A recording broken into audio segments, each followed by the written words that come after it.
And genuinely, I was travelling around Australia for a year, and I said to my mate, how many times over the next 3 weeks, because there was a third friend, there was 3 of us, 2 of us will get the word Jim Beam into a sentence for no reason. Jim Beam the whiskey, right? Yeah.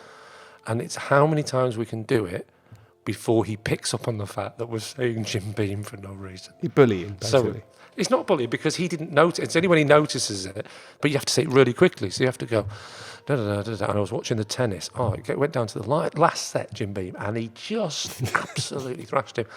And then it's amazing how many times you can get away with it. Well, especially with me, because no one's really listening. But we did a similar thing to my granddad, where we said, me and my cousin said, we'll spend the whole afternoon looking at his left ear. Right. And we spent the whole afternoon looking at his left ear. And he, every now and again, and that is a brilliant game. That is just reminding me of something that happened with my nan. Ross Noble. Ross What? Noble. That's just reminding me, which is oh my God. You know the whole thing about taking my top off, right? When my nan, oh God. So Go on. So this is an example in my mind, the taking my top off thing, right?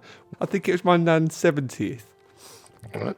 And so I thought it's going to be quite a dry affair. It's a 70th birthday party. So I said to my wife, I'm going to make it a bit more interesting for me and you. I'm going to wear a bra.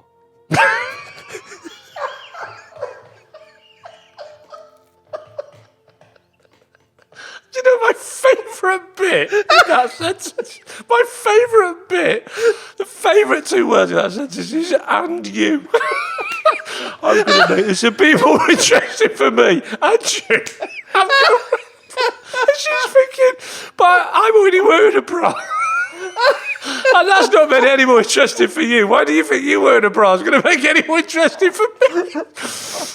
Go on. God. I like the fact you've roped her into that world. Yeah. And you're getting some out of this as well. Look at you. I've got a bra on, but I'm doing it for you. Go on. Yeah, go on. So I wore a bra to my nan's 70th. Underneath the clothes? Yeah, or on top? underneath, not on top. I'm not that Oh, level. right, so I'm the weirdo. Right, go on. So the bras, have you padded it? No, So it's like tight to you, so you don't look like you've got boobs? no, I've just got a bra on. Where'd you get the bra from? I don't know, it must have been my wife. I thought it was a fun thing, right? It's a little shared experience. So we're in, and we walk in there. It's at my Did auntie's you not think, house. what if I have an accident? Well, no, it was worse than that. I walked in, it's at my auntie's house, and after we'd been there a little while, I went, I'm just gonna nip to the loo. While I was in the loo, Yeah. I looked over my shoulder, and I could see. Very paranoid. You don't know my uncle. I looked over my shoulder and I saw my bra line. I saw a bra line under my t-shirt. Oh my God. And I thought, oh, they've all seen that I'm wearing a bra.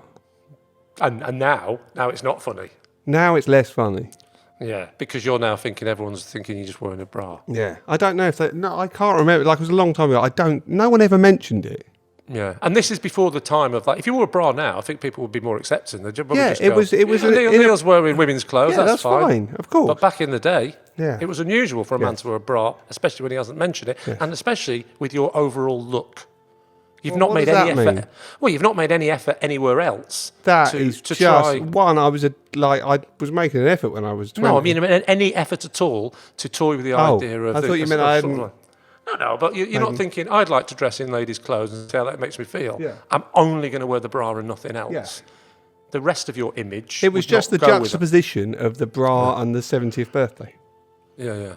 Oh, So this is my brain, right? So before we go, I want one last thing, right? And this is, before we talk about round deaths, I want to get this out of the way now, before we talk about it next time. You're not wearing a bra, are you? No, I've got my top off. Ram Dass, I've really bought into his view of the world. Right. And we can talk about that. And that he's got a light-hearted view, and I think he'd find these things funny. But there's one problem I've got with Ram Dass that I can't get over. Right, listen, that's a cliffhanger. No, I'm going to tell you it now. Because we need to get it out of the way. And do you know what, Neil? I've changed my mind. It's not a cliffhanger. Oh, no. Okay, yeah. I want to get it out of the way because I don't want to talk about it next week. Okay. So the problem I've got is that every time I read Ram Dass or think about Ram Dass, I go, it's this idea that he was called Richard Alpert and he changed his name to a great spiritual name, Ram Dass, which means servant of God. All right. But my brain also always adds on that he was lucky that his new spiritual name could also work as his porn name. And I can't move on from that. Listen, if you can keep thinking that, it's going to be like methadone. It's going to get you off Ross Noble. Yeah, maybe that's it.